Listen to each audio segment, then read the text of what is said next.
안녕하세요 여러분, 저희가 지난 영상에서 인상파, 미알못을 위한 포인트 3개 짚어서 좀 말씀드렸었는데 더 디테일을 알고 싶다 하시는 분들을 위해서, 그렇다고 제가 또 오프라인 강연해야 하는 막 2시간짜리 강연을 여기서 해버리면 여러분 듣기도 지겹고, 제가 오프라인 강연할 때 아무도 안 오시 인상파의 이야기, 디테일한 형성 과정을 좀 소개해 드린다 라고 보시면 될 것 같습니다. 자, 일단 우리가 미술사 공부 시작할 때 곰블리치 서양미술사 이런 거로 시작하면은 보통 다빈치 만나기 전에 지겹고 힘들어서 포기하는 경우 많다고 했죠. 요즘 우리가 현대미술을 즐기기 위해서 근대미술사 공부를 시작할 때 보통 제일 괜찮은 시작점이 인상파라고 얘기를 합니다. 그 이유는 인상파가 기존의 미술과 달리 근대적인 정신 그리고 예술 기법의 시작점이다 라고 얘기하기 때문인데요. 개념적으로 봤을 때는 사실주의가 근대 미술의 시작이다 라고 보는 미학자들이 많이 있지만, 개념 플러스 기법적인 측면을 조합해서 근대 미술의 시작은 어디냐 라고 얘기했을 때는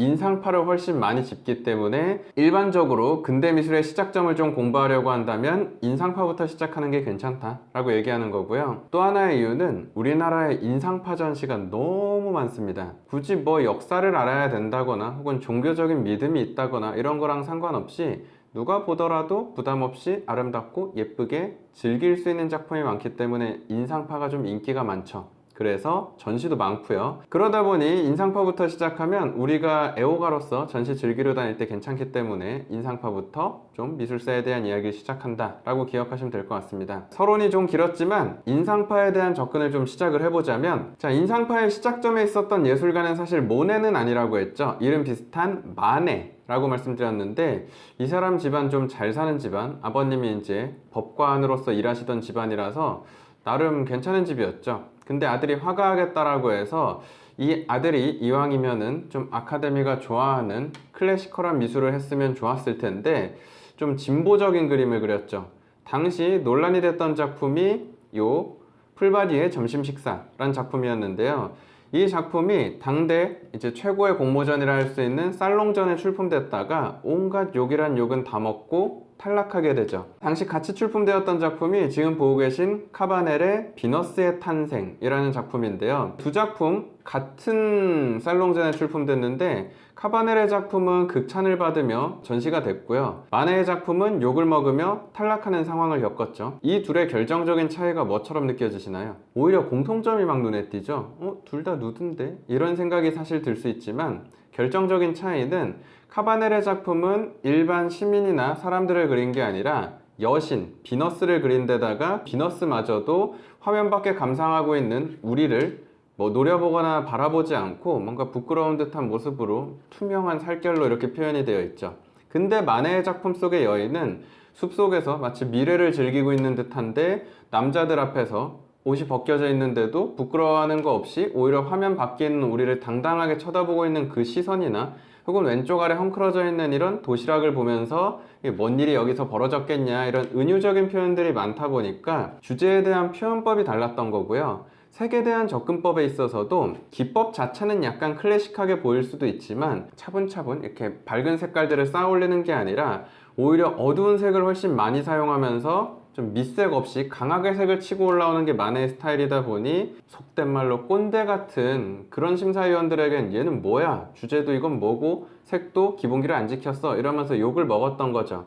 다만 이때 이 마네의 작품이 떨어지면서 젊고 진보적인 예술가나 비평가들에게는 왜 마네의 작품이 잘못됐는가, 그리고 당시에 마네 외에도 떨어진 작가들이 과연 정말 예술적인 가치가 떨어지는 작품을 그렸는가, 이런 논란들이 많이 일어나니까 나폴레옹 1세가 이 논란도 좀 진정시킬 겸, 그래 그럼 떨어진 애들끼리 전시 또 시켜줄게 하고 모아서 낙선전, 떨어진 화가의 전시를 열었던 거죠.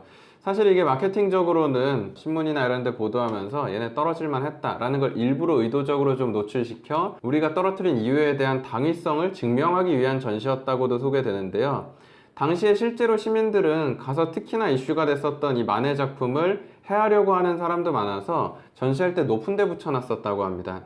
다만 여기에 감동받은 친구가 있었죠. 모네와 당시에 그림 함께 그리고 있었던 친구들, 르누아르, 바지유라는 이 세 사람이 이 전시 갔다가 마네 작품 보고, 야, 이게 미래다, 우리도 이렇게 좀 진보적인 거, 새로운 예술을 해야겠다라는 영감을 얻으면서 본격적으로 젊은 예술가들이 모이는 하나의 계기로서 마네의 작품이 작용했었다는 겁니다. 마네, 모네 이름 헷갈리는 거 저희가 늘 링크 이렇게 해서 예전에 말씀드렸던 구분법 소개해드리고 있는데, 이런 식으로만 기억하면은 어디 가서 그렇게 누가 대충 가르쳐주디 이런 얘기 들으실 수 있기 때문에 미술적으로 중요한 포인트를 정리해드리면, 같은 인상파 계열로 분류가 되지만 마네는 본인은 일단 인상파라고 생각하지 않았고요. 그냥 그 그룹하고 교류만 했던 예술가죠. 그래서 마네를 포함한 마네 라인의 예술가들은 자연과 빛 자체에만 집중했다기보단 시대의 모습, 시대의 인상에 집중했던 게 마네 라인에 어울리는 마네의 동료들이라고 보시면 되고요. 모네하고 더 어울렸던 우리가 일반적으로 알고 있는 인상파란 사람들은 자연, 빛, 그리고 이런 시간의 흐름에 대해서 화산색과 야외에서 훨씬 다양한 그림을 많이 그렸던 게 모네 라인의 예술가라고 보시면 될 것 같습니다. 자, 그렇다면 이렇게 묶여있는 이 예술가들이 서로 나름 화풍이나 각자의 접근법도 사실 조금씩 다 달랐는데도 어떻게 다 이렇게 기법이나 혹은 야외에서 그림을 그려볼까 이런 아이디어들을 공유할 수 있었는가? 1, 2차 산업혁명을 통해서 시대가 변화하기 시작했죠. 단순히 왕이나 귀족뿐만 아니라 새로운 상인이나 공장을 운영하는 부르주아 집단들이 형성되기 시작했고요. 더불어 1860년 나폴레옹 1세의 지시 아래 오스망 남작이 파리 도로를 재정비하기 시작하죠. 교통편이 좀 확장되기 시작하면서 이제 마차뿐만 아니라 증기 기차도 생기고 하니까 여기저기 놀러 다니는 사람도 많아지고, 신흥 부르주아 입장에서는 종교화나 귀족을 위한 고상한 그림보다는 본인들이 좋아할 만한 집에 걸어놓고 힐링하고 즐길 수 있는 이런 거 찾다 보니까 풍경에 대한 관심이 이제 좀 생기게 됐었던 거죠. 자, 그와 더불어 예전에는 안료 직접 다 갈아서 유리병에 넣어서 이렇게 화가들이 사용했었다면, 요즘 우리 쓰는 것처럼 튜브 물감이 공장에서 생산되기 시작하니까 화가들이 야외에 나가서 그림 그릴 수 있는 환경도 훨씬 원활해진 거죠. 그러다 보니까 과거와 달리 막 스케치 뜨고 밖에서 관찰한 다음에 작업실 돌아와서 막 반년, 1년씩 이렇게 그림 그리는 게 아니라 야외에 나가서 며칠 만에, 정말 빠르게는 몇 시간 만에 하나씩 이렇게 찍어내는 그림들을 인상파가 처음 시작했다 라고 생각해 주시면 될 것 같습니다. 그 이야기의 중심에 거듭 모네가 있다라고 말씀드렸는데요. 그래서 모네의 삶을 간단히 정리하면서 제가 중요한 두 번째 포인트, 그 인상, 해돋이라는 모네의 작품이 어떤 타이밍에 나왔는지 좀 정리를 해볼게요. 자, 일단 여러분 이해를 돕기 위해서 모네가 자서전에 남겼던 이야기를 하나 읽어드려 볼게요. 이렇게 얘기했더라고요. 내게 학교는 항상 감옥 같았다. 나는 하루에 4시간씩이나 학교에 머물러야 한다는 사실을 납득할 수 없었다. 그러나 학교 밖의 햇살은 나를 불렀고 바다는 평온했다. 자유로운 공기를 마시고 바위를 밟고 뛰어다니고 물장난을 치는 것은 형언할 수 없는 기쁨을 가져다 주었다. 이 사람 우리나라 와서 야간 자율학습까지 만약 했다라면 거의 분노 폭발했었겠죠. 그만큼 노르망디 지역에서 좀 자유롭고 대자연을 감상하며 자랐던 게 또 모네였기 때문에 그 영향을 받을 수밖에 없었겠죠. 그래서 어릴 때부터 남다른 그림에 대한 재능이 있어서 전문적으로 배우기 전에도 이미 15, 16 이 무렵에 캐리커처 그려서 마을 사람들한테 가서 팔아서 자기 용돈 벌어 생활할 정도로 그림 재능이 탁월했던 게 바로 이 모네였다고 합니다. 근데 이 아이가 카페에 이렇게 그림 붙여놓고 캐리커처 파는 거 보고 창공의 화가란 별명으로 유명한 하늘을 이렇게 굉장히 장엄하게 잘 그렸던 외젠 부댕이란 화가가 모네한테 가서 너 그러지 말고 제대로 순수미술 한번 배워보는 거 어떻니? 하고 재능을 알아보고 조언을 했던 거죠. 부댕이란 이 예술가에게 그림을 배우기 전에 모네는 이런 말을 했었답니다. 지나칠 정도로 잘 갖춰진 배, 자연 속에 존재하듯 화폭에 담긴 진짜 하늘과 수면 등 모든 것이 전혀 예술적이지 않았다. 그가 어떤 사람인지 알기도 전에 나는 그를 증오했다. 딱 보셔도 아유 뭐야 잘 그리긴 했는데 꼰대 그림이야 하고 싫어했다는 거죠. 근데 결국 부댕에게 설득당해서 그림 스킬을 익힌 이후에 모네는 자서전에 또 이런 말을 남깁니다. 나의 두 눈은 비로소 열렸고 진정으로 자연을 이해하게 되었다. 나는 그를 좋아하게 됐으며 그에게 많은 것을 배웠다. 딱 중2병 애 같은 느낌이 있죠. 막상 배우고 재밌고 자기 스킬도 늘어나니까 글을 좋아하게 됐고 많은 걸 배웠다 라고 또 얘기하고 있는 거죠. 실제로 지금 보여드리고 있는 루엘 근교의 풍경이라는 이 모네의 작품이 모네가 18살 때 그린 작품이고요. 부댕에게 배우고 한 1년 남짓 됐을 때의 그림입니다. 지금 우리가 알고 있는 모네 작품하고는 좀 느낌이 다르지만 부댕 느낌이 좀 있죠. 굉장히 먼 원거리에서 대자연의 그 장엄함을 디테일하게 잘 표현해내고 있는, 흔히 말하는 그림의 스킬을 제대로 익혀나가고 있는 완전 유년기의 모네를 좀 만나볼 수 있을 겁니다. 자, 이렇게 아이가 재능이 뛰어나니까 스승이었던 외증 부댕도 모네 부모님 찾아가서 얘 그러지 말고 그림 시켜야 된다 라고 설득한 끝에 부모님도 현재 잘 나가는 이 화가가 우리 아들 재능 있다고 하니까 좀 제대로 가르쳐 볼까? 하고 이제 파리에 상경시킨 거죠. 그래서 원래 보내려고 했던 학교는 당대 파리 최고의 예술학교였던 에꼴 데 보자르, 지금으로 얘기하면 뭐 서울대나 홍대, 미대 요런 데 이미 갈 수 있게 얘기가 다 되어 있었고 등록금도 쥐어서 보냈는데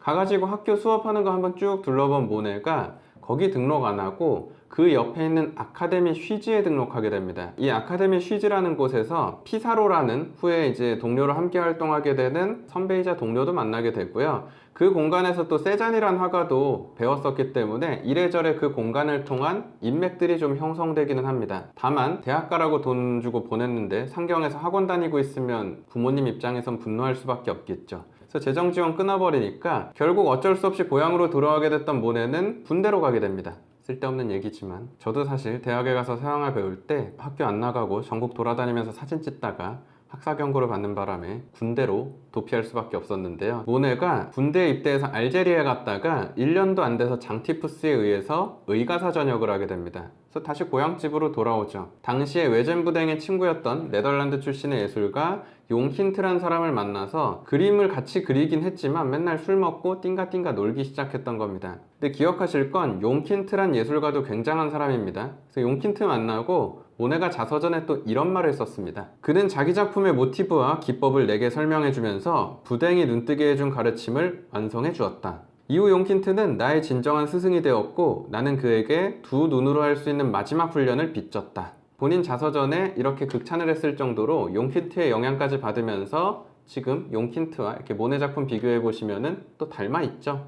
이렇게 기법적인 완성에 도달하게 됐던 겁니다. 근데 부모님 입장에서는 동네에서 술 먹고 맨날 그림만 그리고 어떡하지? 그래도 학원 시켜야겠지? 라는 생각이 든 거죠. 그래서 이번에는 그래 너 뭐 대학 같은 교육기관 싫으면은 우리가 추천한 아카데미에 다녀 하고 보내게 된 곳이 샤를 글레르라는 인물의 화실에 가서 배우기 시작하는데 샤를 글레르는 이렇게 굉장히 클래식한 그림을 그리는 사람이었습니다. 모네하고 성향이 안 맞았죠. 그래서 다니면서도 늘 짜증나 있었는데 다만 거기서 좋은 친구들 만납니다. 르누아르, 바지유라는 친구를 만나서 이 세 사람 다 좀 클래시컬한 미술보다는 새로운 미술에 대한 꿈을 가지고 있었고 그러다가 앞서 소개한 풀바디의 점심 식사라는 작품을 낙선전에서 보고 야 우리도 마네란 선배처럼 예술하자 라고 뭉쳐서 새로운 그룹을 형성하게 됐었던 거죠. 스토리 하나 덧붙이면 이 사람들이 새로운 예술을 하려고 했는데 하필 그때가 이제 1870년 보불 전쟁이 벌어지는 바람에 모네는 이미 전쟁을 한번 겪었고 두려움이 있고 또 이 당시에 카미유라는 부인을 만나서 장이란 아들까지 태어났었기 때문에 영국으로 피난을 갑니다. 근데 르누아르하고 바지유라는 절친은 전쟁에 참전하죠. 르누아르는 무사하게 생존해서 돌아왔지만 바지유가 이 전쟁 도중에 세상을 떠나게 됩니다.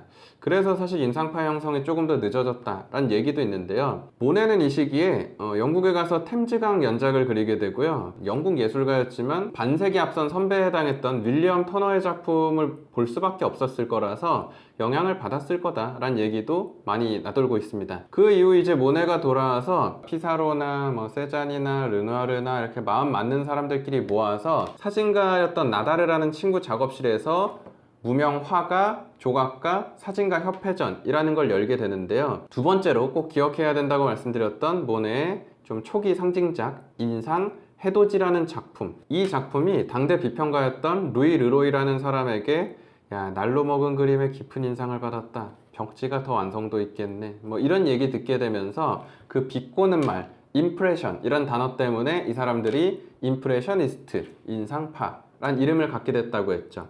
그렇기 때문에 모네 인상 해돋이가 모네 인생의 모든 작품 중 가장 뛰어나거나 가장 위대하거나 테크니컬이 가장 높은 작품이 아님에도 상징적인 측면에 있어서는 가장 의미 있는 작품이다 라고 얘기할 정도로 인상파란 이름을 갖게 해준 작품이 이 인상 해돋이다 라고 생각하면 되는 거죠. 그 이후 모네는 끊임없이 그림을 연구하게 되고요. 루앙 대성당 연작이나 혹은 건초더미 연작이나 이런 많은 연작을 남기게 되죠.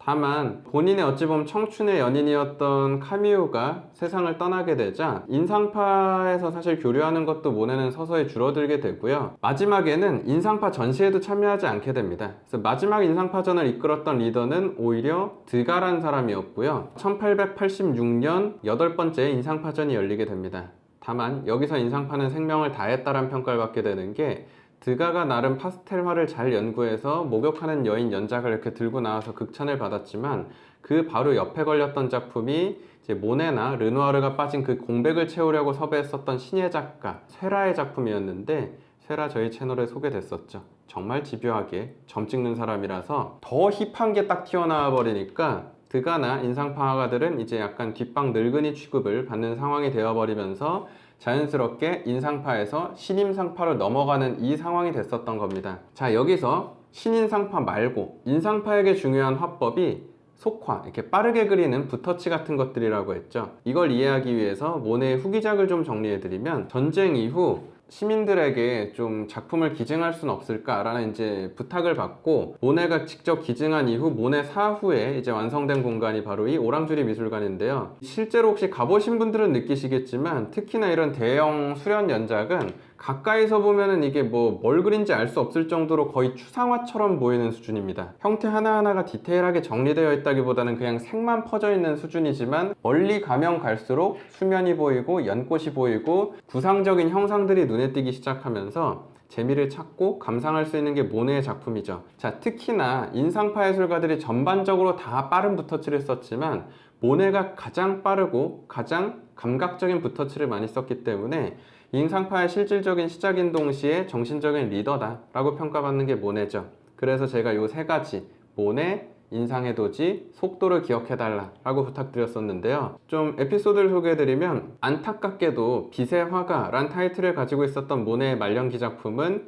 이런 식입니다. 본인 집 정원에 꾸며놨었던 일본식 다리라고 얘기하는데요. 그 정원에 있는 다리를 그린 풍경인데 이건 말도 안 되는 색감으로 되어 있죠. 눈에 백내장이 오는 바람에 시력이 온전하지 않게 된 거죠. 색이 실제로 이렇게 보이는 상황이 됐던 거고요. 화가로서 너무 좌절할 수밖에 없는 상황이었고 모네도 우울증에 빠지게 됐었지만 그 상황에서도 붓을 놓지 않고 그 상황에 보이는 것들을 죽는 그 순간까지 그렸던 게 모네였고요.